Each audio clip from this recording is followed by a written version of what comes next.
Assalamualaikum warahmatullahi wabarakatuh.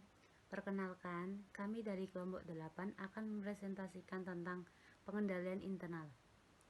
Perkenalkan, nama saya Wahyuding Rizky Pangestri dengan NIM 171600209 sebagai sekretaris, dengan rekan saya Nurul Afia 171600138 sebagai moderator, Arta Prawira Dinata 171600142 sebagai penilai, Azizatur Rofa 171600197 sebagai ketua. Di sini saya akan menjelaskan pengendalian internal. Pengendalian internal adalah proses yang dilaksanakan oleh direksi atau dewan komisaris, manajemen, dan personalia yang rancang untuk memberikan assurance atau keyakinan yang memadai tentang capaian atau tujuan-tujuan berkenan dengan kegiatan perusahaan, pelaporan, atau ketaatan. Definisi pengendalian internal. Definisi tersebut mencerminkan beberapa konsep yang sangat mendasar, fundamental yang menekankan bahwa pengendalian internal dibagi menjadi 5, yaitu ditunjukkan untuk pencapaian tujuan dalam suatu beberapa kategori kegiatan perusahaan, pelaporan, ketaatan.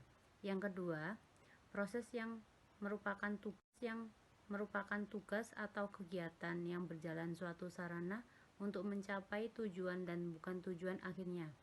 Yang ketiga, dilaksanakannya oleh manusia bukan sekedar mengenal buku pedoman, kebijakan dan prosedur sistem formulir yang harus diisi, melainkan tentang manusia dan tindakan pada setiap jenjang organisasi yang mempengaruhi pengendalian internal.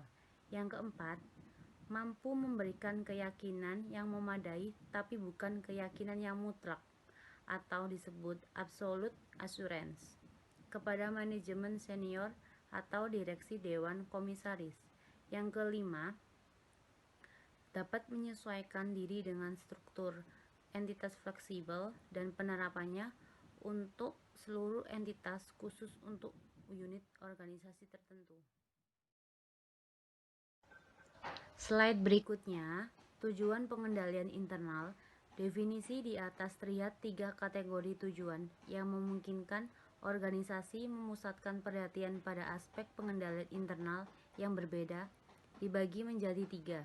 Yang pertama, tujuan operasional, operation objectives yang berkenan dengan efektif dan efisiensinya kegiatan entitas termasuk tercapainya sasaran operasional dan keuangan, serta pengamanan aset terhadap kerugian, misalnya terhadap pencurian, bencana alam, dan seterusnya.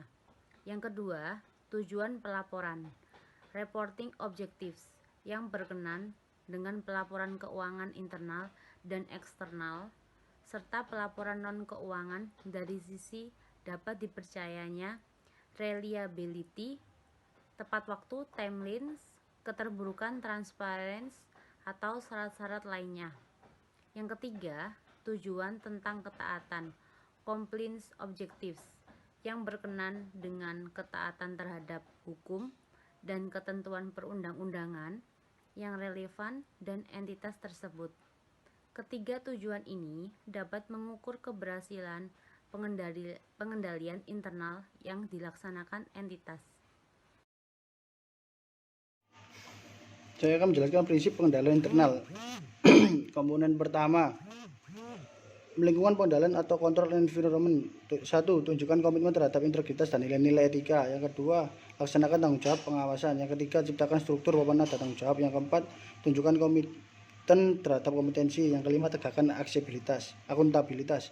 Komponen kedua, penilaian risiko atau risk assessment. 1. Tentukan tujuan yang tepat. 2. Identifikasi dan lakukan analisis risiko. Yang ketiga, nilai kemungkinan risiko kecurangan, fraud risk. Yang keempat, identifikasi dan lakukan analisis terhadap perubahan penting atau signifikan. Yang paling ketiga, kegiatan pengendalian atau kontrol aktivitas. 1. Pilih dan kembangkan kegiatan pengendalian. 2. Pilih dan kembangkan pengendalian umum terhadap teknologi. 3. Sebarkan melalui kebijakan dan prosedur. Komponen 4, informasi dan komunikasi, information and communication. Assalamualaikum warahmatullahi wabarakatuh. Nama saya Nurul Afia.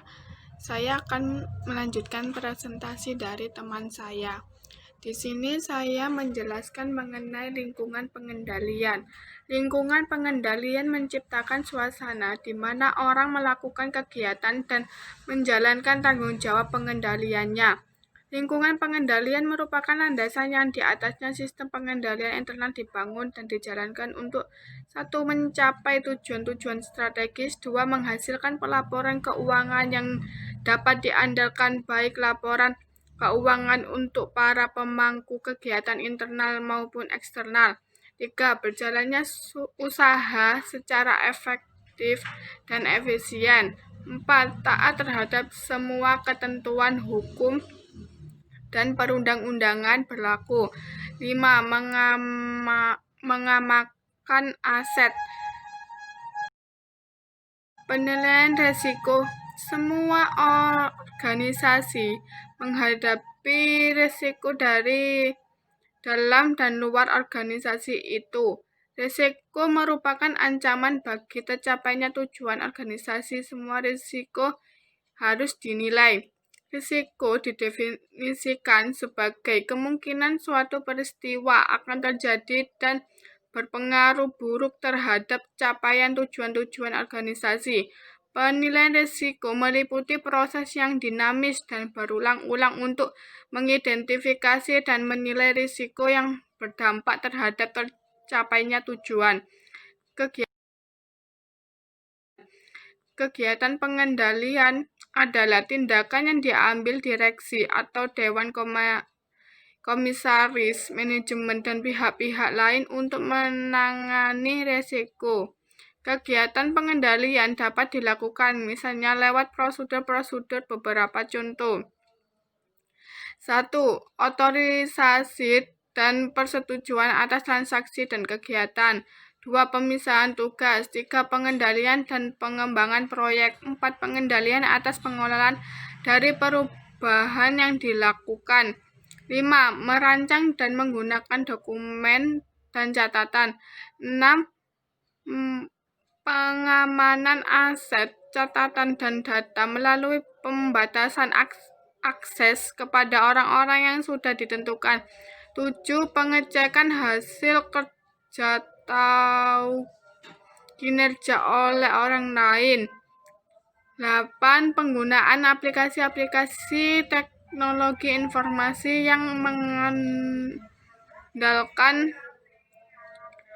mengendalikan IPO. Sekian presentasi dari saya. Selanjutnya akan dijelaskan oleh teman saya. Wassalamualaikum warahmatullahi wabarakatuh. Saya Aizatur Rofa, NIM 171600197. Kali ini saya akan menjelaskan tentang informasi dan komunikasi. Information and communication. Informasi bermutu tinggi harus dikomunikasikan secara tepat. Informasi bermutu tinggi ditentukan oleh 3 sifat. Yang pertama ada relevan, akurat, dan tepat waktu. Informasi ini harus diterima oleh orang yang ditentukan dalam struktur organisasi. Selanjutnya kegiatan pemantauan atau monitoring activities. Pemantauan dilaksanakan untuk memastikan pengendalian internal terus berjalan secara efektif. Jika monitoring dirancang dan dijalankan dengan benar, organisasi akan mendapat manfaatnya karena monitoring memungkinkan yang pertama mengidentifikasi dan menyelesaikan masalah internal pada waktunya. Kedua, menghasilkan informasi yang lebih akurat dan terpercaya untuk pengambilan keputusan. Yang ketiga, menghasilkan laporan keuangan yang akurat dan terpercaya.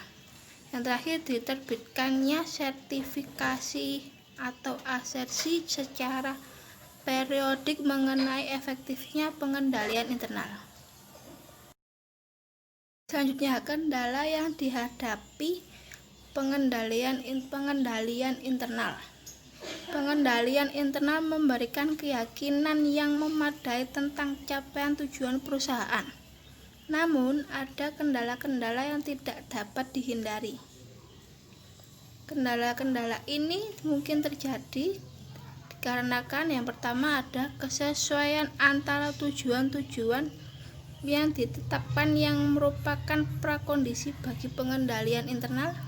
Yang kedua, ada kesalahan manusia dalam membuat pertimbangan atau disebut juga human judgment.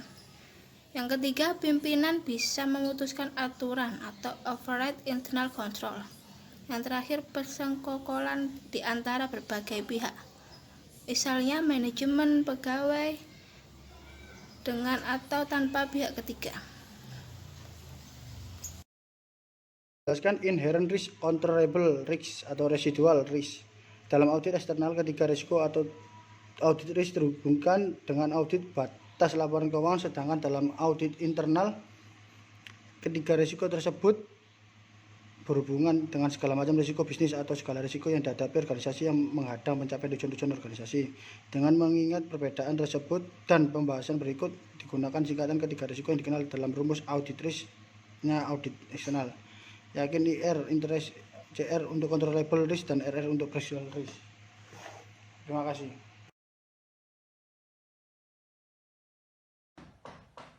Sekian dari presentasi kelompok kami. Kurang lebihnya kami mohon maaf. Wassalamualaikum warahmatullahi wabarakatuh.